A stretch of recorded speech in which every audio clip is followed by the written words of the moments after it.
Welcome back to Dead Good Book Reviews. I'm Judith and you're watching another What I'm Reading Right Now video here on the channel. This is the series where I talk about what I have been reading, what I'm currently reading, and what I shall be reading next. It's been a couple of weeks since the last one of these. Thank you so much for all your birthday wishes on that video. I really appreciate it. I've got a fair few books to tell you about. I've not actually counted. Let me do that now. I finished 6 books since last time we spoke and I've made some progress into some more, so let's talk about them. First up, I finished The Story of Silence by Alex Myers. This is a retelling of a medieval poem about a person called Silence, whose father, I did talk about this last time, their father is awarded Cornwall, but they have to have a son in order to keep Cornwall in the family line. They don't have a son, they have a daughter, but they pretend the daughter is a boy, call them Silence, and the book is from Silence's perspective of events. It is a story about gender and nature versus nurture. I liked this. I thought that the ending was very solid. I liked that the book kind of plays with the ending of the poem, not to spoil things, but it does play around with what that was. I thought it was good. I wouldn't say it's something I'll reread desperately soon, but I would read more from Alex Myers. I thought it was an interesting book. It just wasn't the kind of story that I'll want to delve into again. I'm glad that I've read it, but it is read now. After that, I dove into finishing off my library books that had been sitting around for quite some time, kicking it off with Heart's Blood by Juliette Marillier. This was recommended to me by one of my patrons, and if the library has it, I'll try and read it. I really like this. It's a Beauty and the Beast inspired story. A woman escaping her past ends up becoming the scribe of a sort of haunted castle, and everything starts to get a little bit creepy, and she has to deal with that. And it's fairy tale, it's slightly scary, it's romantic, it's fun. It was a really great read, actually. I enjoyed it. I would read another Juliette Marillier book. I think a very solid 4-star read for me. And it's been a while since we've read anything really backlist, so it was definitely good to dive in. That book originally came out in 2009, so not old, but getting on a bit now. Then another library book, which is why I don't have it with me, The Death I Gave Him by M.X. Liu. This is a science fiction reimagining of Hamlet, a science lab where they're doing some experimentations with genetics and humans cheating death, and someone is murdered in the lab. And this book really made me realise how little I know Hamlet. I've seen it before. I never studied Hamlet. We were a Scottish play and all the comedies kind of school. We never really did Hamlet. And yeah, I don't know it super well. So I think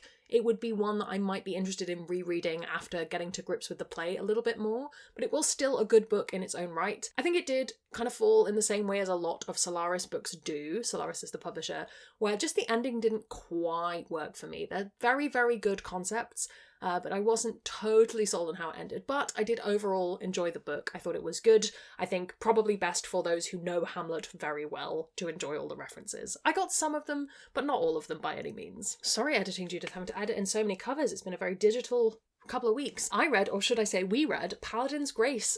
You will know if you are on my Discord or my Patreon that I'm running a very, very casual T. Kingfisher read-along this year. We're basically reading one of her books every 2 weeks, and we are reading the Saint of Steel series first. So these are fantasy romance books. The first one features a paladin whose god has died, and a woman who is a perfumer who is escaping a slightly troubled past. It was a great book in terms of the romance was really solid, but also the plot that was going on in the background. There's a mystery plot going on. Very enjoyable. Had a great time. Slightly spicy. I'm really excited to move on to book 2, which I think we will start next week. So if you would like to join, you are not very far behind.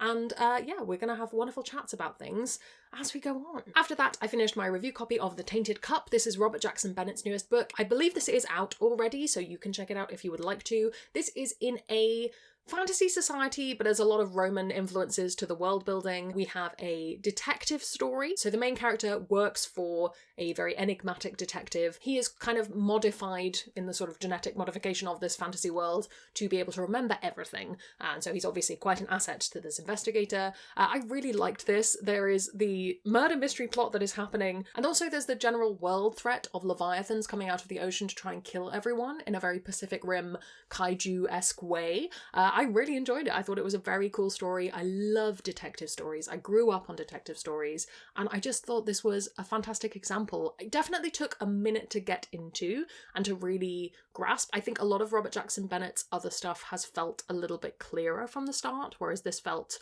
kind of being thrown in at the deep end of world building. But yeah, mushrooms, weird molds and funguses. It's a great time. And the last one, which I do own physically, but it's downstairs and I'm not going to stop to get it now, is Cameron Hurley's The Light Brigade. This is a sci-fi thriller about someone who is in war, a kind of endless war between Earth and Mars, and to get beamed places they get turned into light, hence they are called the Light Brigade, but something's gone wrong with the way he beams and he keeps darting about in time. I liked this. I read it fairly quickly until I switched to audiobook, and then I think the audio would have been the way to go for the whole thing, because I definitely connected with it more on audio. I found it much more emotional. I did, however, really like it. I think it's a very solid sci-fi thriller. It is a book I would like to reread. I liked a lot of what it said about war and propaganda and the military in general, and also humans, and equally, I think on the other hand, it was also just like a fun book about trying to piece together these different pieces of time. Overall, I would read again, and I would recommend. I'm in the middle of two things, the first of which I've already mentioned, Never Have I Ever by Isabel Yap. I've not continued reading this, but as you all remember, I was planning on reading it as kind of my middle of the night insomnia book, and I've not been having insomnia lately, so I'm going to take that as a win that I haven't progressed that book very much, and when I do, you'll know I'm starting to get a little bit sleep deprived. And then I am 82% of the way through Fathomfolk by Eliza Chan. This is a very interesting story in a city where there are humans and there are Fathomfolk, who are essentially kind of sea creatures, like sirens, like kelpies, like kappas kind of thing. Selkies also. And I'm really enjoying it. It's a book sort of about oppression and the fact that there's no easy solution to inequality in the world, but that you should still fight for it. It definitely started picking up massively around the halfway point, so I would say stick with it if you are planning on reading this. I don't actually know if it's part of a series. We can check. The listing says it's Drowned World #1, so I assume it is part of a series, and I'll be very interested to see how it feels when book 1 ends, and I'll talk to you about it next week. Still to read this week, I have The Sanctuary of Shadow, or The Sanctuary of the Shadow, possibly, by Aurora Asher. This is a review copy that's been on my list for a little while. I think this is a circus book. I have a feeling it's going to be quite silly fun, so I'm kind of saving it for when I need a little bit of a brain break, because the other thing I have to read is My Best Friend's Exorcism by Grady Hendrix. This is also fun, but in a different way. This is a horror novel about two teen friends, one of them gets possessed. It's a book about adults in horror movies not believing children. It's very 80s nostalgia. The book, looks like kind of VHS tape-esque. This is a reread. I've read this before. I know I like it. I know that it's the right time for horror. My brain can handle it right now, and I'm looking forward to it. Let's talk about books that have been added to my TBR, because there's been a fair few, partly because I forgot to do this segment for a few weeks. First up, I have some review copies. I have S.T. Gibson's An Education in Malice. This is a Carmilla retelling, I believe.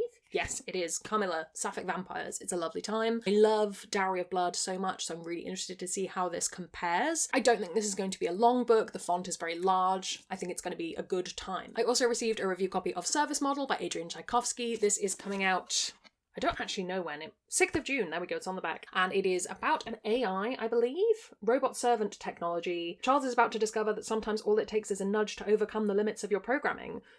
Will it have Murderbot vibes? Probably. They compare it to Martha Wells on the blurb. Let's see how it compares. I also got a review copy of Dreadful, which looks to be a very fun, silly book about somebody who wakes up, realises they are a Dark Lord, but has no memory of how they became one. It looks very silly, somewhat satirical. I'm looking forward to reading this. I then have a library book, which I reserved ages ago. This is The Surviving Sky. It's just been on my list of books that I want to read that came out last year. And the lovely Kerry, who I will link below, sent me a copy of Shards of Earth for my birthday. This is Adrian Tchaikovsky. This is the series that I have not read yet, but I have been wanting to. I'm going to try and space him out a little bit though, because he can get a little bit much for me. Some of those I have plans to read next week and the week after. I also have to read the Southern Book Club's Guide to Slaying Vampires, a little bit more Grady Hendrix in there, Paladins Strength, which is the next T. Kingfisher, and also The Brides of High Hill, which is the next book in the Singing Hills cycle by Niveau. I wanted to do a reread of all of them just for completeness, but it's not been that long since I read the rest of them, so I think it's going to be okay to jump right into that one. A nice novella. It's been a while since I've read anything particularly short, so that will be refreshing for sure. I am, as of filming this, if I can get this up for Friday, I think I'm caught up on videos, and honestly, that's my biggest achievement lately, partly because I've not been doing any other things. I've not been sewing, I've not been doing a whole bunch of stuff. I've been focused this week. Just give me a tiny little round of applause for actually getting my life together, and hopefully we should have some review videos coming out over the next few weeks. If there's any of the books that I've mentioned that you are desperate for a review for, let me know and I will prioritise them. What have you been reading? What have you been up to? Let me know down in the comments below. While you're commenting, if you haven't already, please do subscribe. It makes me feel loved and appreciated. You can also come hang out on Discord, where we have chill chats about books. That is also where where the T. Kingfisher read-along stuff is, so you can check that out. I'd like to say an enormous thank you to all the ghosts who haunt me over on Patreon. They support the channel and in return get early access to videos, bonus content, my weekly live streams, and more. If you'd like to join their number, that's linked below as well. Thank you so much to you for watching. That's all from me, and I will see you in the next one. There's gonna be some bloopers now. So first up, I read The Death I Gave Him. No, I left my pile of books too far away.